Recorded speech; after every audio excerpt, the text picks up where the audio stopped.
আসসালামু আলাইকুম, বিসমিল্লাহির রহমানির রহিম। সবাইকে স্বাগতম আমার চ্যানেলে। সকাল সকাল উঠে দর ঘর দুয়ার সব গুছিয়ে গাছিয়ে নিয়েছি। এখন সকালে নাস্তাটা বানিয়ে নিব। আমি চাটা বসাই দিছি পাশের চুলায়। আজকে আমরা সকালে গরুর মাংস ঝোল গরম করতেছিলাম, মুড়ি দিয়ে খাবো। আর হলো গিয়ে খাবো এই দিয়ে বন রুটি দিয়ে, চা দিয়ে খাবো। এই জন্য আজকে রুটি বানাই নাই।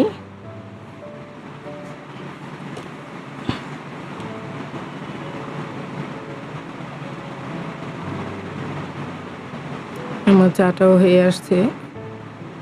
এই দেখো, চা নাস্তা খাওয়া হয়ে যাওয়ার পর আমার ভাতটা বসাই দিছিলাম রাইস কুকারে। ভাত হয়ে গেছে। এখন আমি বসিয়ে দিব।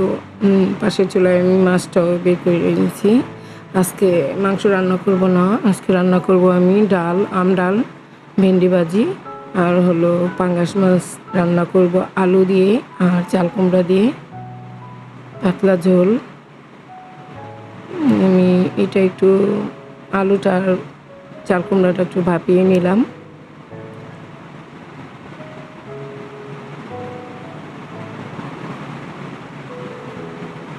তেল গরম দিয়েছি, এখন আমি মাছটা ভেজে নিব।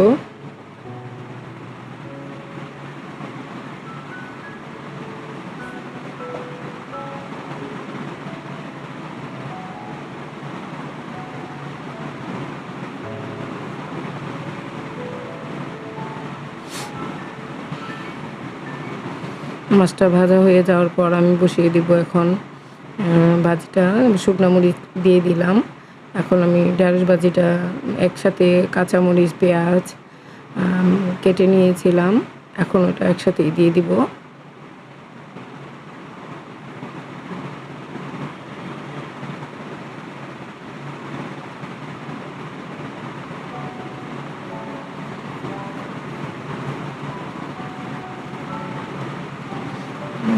আমার ঢেঁড়স ভাজিটা নামিয়ে নিয়েছি। এখন আমি বসিয়ে দিব পাঙ্গাস মাছের তরকারি। আজকে শর্টকাট রান্না, বেশি ঝামেলা করব না।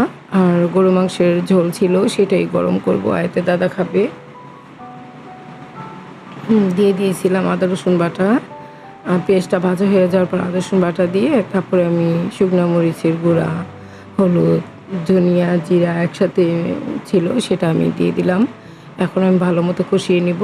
কষিয়ে নেওয়ার পর দিয়ে দিলাম একটু পানি।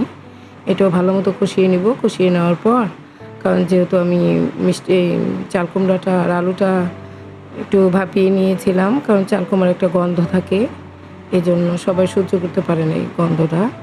আমি ভাপিয়ে ফেলে দিলাম। ফেলে দেওয়ার পরে এই জন্য মশলাটা ভালো মতো কষিয়ে নিয়েছি।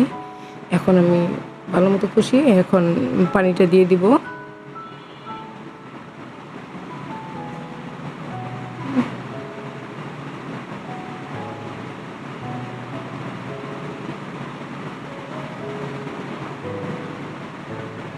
ঈদের পর কোথাও তো যাওয়া হয় নাই, এজন্য বাসায়ই থাকি। শরীরটাও খুব ক্লান্ত, এই জন্য ভিডিওগুলোও করা হয় না ঠিক মতো, তোমরা কিছু মনে করো না।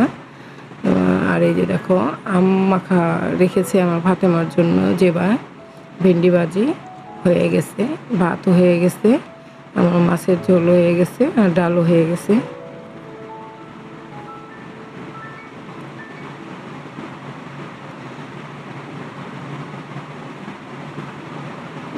আজকের মতো এগুলোই রান্না বান্না করছিলাম।